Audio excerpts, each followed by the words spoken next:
Bonjour, c'est Gilles Santacreux pour Active Trade. Voici votre point hebdomadaire de marché. Nous sommes aujourd'hui le mercredi 19 mars 2014. Et nous commençons tout de suite par le CAC 40, donc l'indice qui est sorti ici de sa tendance haussière sur rupture ici, sur gap baissier suite au début de la crise ukrainienne. Donc suite à cela on était remonté et puis on avait marqué une phase de consolidation assez marquée. Donc on a validé quasiment l'objectif ici du double top, nous en avions parlé ici, premier top, ligne de coup, deuxième top.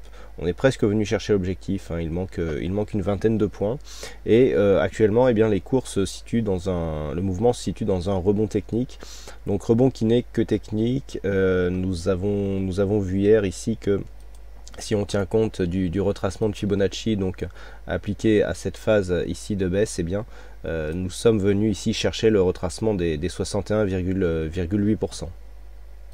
Si l'on se concentre sur la configuration actuelle, donc actuellement le CAC 40 se situe dans une dynamique de rebond. Le rebond est venu chercher hier une zone ici de résistance à 4345 points avant de marquer une petite phase de consolidation qui vient ici d'attaquer le retracement des 23,6 et donc qui pourrait marquer une baisse jusqu'à 4286 points, cette fameuse zone qui est une zone de support majeur. Cela ne remettrait pas en cause la dynamique du rebond et pour l'instant donc nous assistons à une sortie ici de ce mouvement baissier.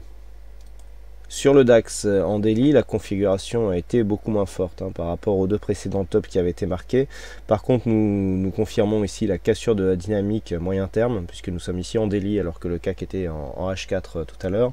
On voit bien ici la cassure donc, qui a eu lieu. Le rebond technique ne permet pas une réintégration de cette évolution au-dessus du support, mais lorsque nous traçons les retracements de Fibonacci donc sur l'intégralité de cette tendance moyen terme, pour constater que les cours sont venus tester le retracement des 38,2%.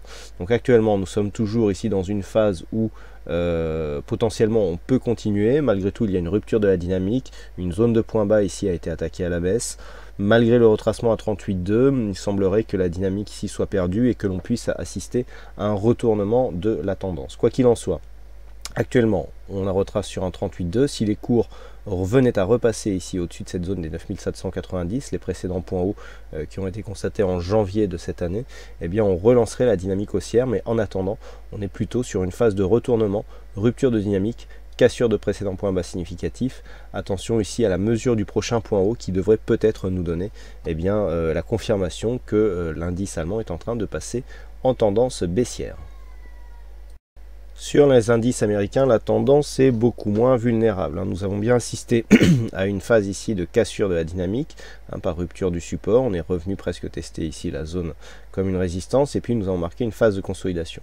Par rapport à la tendance donc mesurée sur le mois de février, nous avons un retracement à 38,2% alors que les cours reviennent ici sur la zone de point haut. Donc on est toujours potentiellement sur une tendance haussière. Le S&P 500 est beaucoup moins vulnérable à tout ce qui se passe en Europe, notamment par rapport aux événements géopolitiques actuels. Donc pour l'instant, on a ici cette zone de support à 1828 qui tient bon. Il n'y a pas de cassure réelle de points bas significatifs qui pourrait réorienter la tendance. Donc le flux reste dans une continuité haussière. Un retracement ici à 38,2. Si on dépasse ici cette zone des 1880 points, eh bien on relancerait une dynamique haussière et donc on serait dans une continuité de tendance. Et sur le Nasdaq, eh bien, la vulnérabilité est encore moindre, puisqu'alors que l'indice composite des valeurs techno évolue ici dans un trend haussier, la phase de consolidation générale en Europe est un peu moins marquée sur le S&P 500, n'a provoqué qu'une phase de petite consolidation qui n'a même pas cassé la dynamique de tendance, puisqu'on a tout simplement validé ici un ancien point haut comme une nouvelle zone de point bas. Donc actuellement, le Nasdaq continue donc dans sa dynamique qui reste haussière. Malgré ici une phase de consolidation bien remarquée sur les indicateurs, on est juste revenu chercher ici cette zone de support avant de relancer une dynamique telle que c'est indiqué ici par les histogrammes du MACD et par le stochastique qui reprend une dynamique plutôt haussière. Donc le Nasdaq reste dans une tendance haussière qui est confirmée. La zone de support ici en vert, qui est une zone de support majeure, eh bien, donnera le signal d'une possible sortie de cette tendance si toutefois ce support venait à être cassé à la baisse d'une manière significative. Et enfin, pour finir, un petit focus sur les matières premières avec pour débuter l'or. L'or qui vient de toucher un objectif qui est attendu depuis maintenant quelques jours à 1360 $ l'once. En vue daily, nous pouvons constater ici que cette zone correspond au dernier contact ici sur cette résistance moyen-long terme. Depuis la cassure de celle-ci, eh bien c'était l'objectif qui était défini comme étant la cible potentielle donc de cette cassure, et maintenant nous allons surveiller que cette cassure devrait être dépassée, puisque il faudrait dépasser cette zone pour basculer d'un flux et d'une tendance baissière moyen-long terme vers une tendance haussière. Donc il faudra attendre ici une cassure significative, hein. Nous sommes sur une tendance moyen-long terme, donc il faut de l'amplitude pour confirmer ici cette zone de cassure. Et puis nous terminons ce point matière première avec l'évolution du WTI. Nous sommes ici en vue daily. Il y avait un double bottom ici qui s'était défini avec une cassure sur cette zone.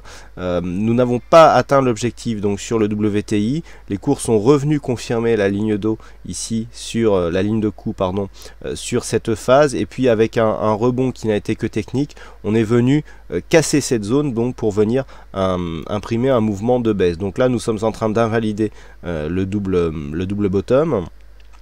Par rapport à la tendance directe, eh bien nous sommes sur une phase où suite à un mouvement haussier, on est venu ici valider donc un début de consolidation après la cassure de cette zone de support, rebond technique ici d'un point de vue sur la vue H4 qui est venu quasiment, enfin qui est venu chercher, même légèrement attaquer la moyenne mobile 20 exponentielle ici en rouge, et puis on a confirmé ici le début de mouvement baissier par une attaque de la bande de Bollinger et donc une accélération du mouvement.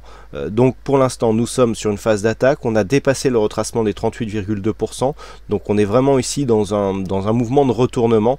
Dernière zone de retournement possible pour valider une continuité haussière, c'est cette zone 50-61-8. Si l'on rebondit sur cette zone, on pourra encore, malgré la perte de la dynamique, parier sur une continuité haussière. Par contre, si le retracement des 61,8% de Fibonacci qui se situe actuellement à 96,70 était cassé à la baisse, eh bien il y aurait un signal de retournement donc sur le WTI qui pourrait amener à une évolution beaucoup plus neutre, hein, avec un possible retour ici sur cette zone de point bas à 91,50. Voilà donc ce que nous pouvons dire sur ce point hebdomadaire de marché. Il ne me reste plus qu'à vous souhaiter à toutes et à tous une bonne semaine, bonne chance dans vos prochains trades. Et on se retrouve donc dès mercredi prochain pour le prochain point hebdomadaire avec Active Trade.